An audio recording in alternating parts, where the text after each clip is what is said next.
எனக்கு புட்டுனாலே ஃபேவரட் தான். அதுலயும் அந்த ஒயிட் கலர் புட்டை விட ராகி புட்டுனா ரொம்ப பிடிக்கும். வீட்லயுமே புட்டுமா வாங்கி வச்சு ரொம்ப நாள் ஆயிடுச்சு.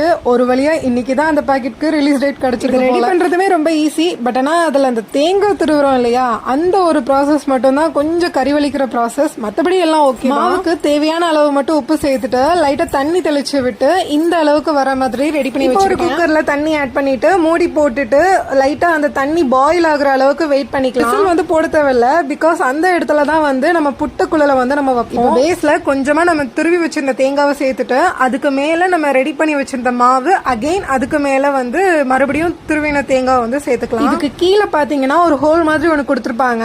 அதை அப்படியே நம்ம குக்கர்ல விசில் போடுவோம் இல்லையா, அதுல போய் நம்ம அட்டாச் பண்ணிட்டோம் அப்படின்னா அதுல இருந்து வர ஸ்டீம்லயே அந்த புட்டு மாவு வந்து நல்லா குக் ஆக ஆரம்பிச்சிடும். ரொம்ப நேரம் டைம் எடுத்துக்காது. வித்தின் ஒரு 5 மினிட்ஸ்லயே இது ரெடி ஆயிடும். ஸ்வீட்னஸ்க்கு சுகர் இல்லைன்னா நாட்டு சக்கரை எதுனாலும் சேர்த்துக்கலாம். டேஸ்ட் சூப்பரா இருக்கும்.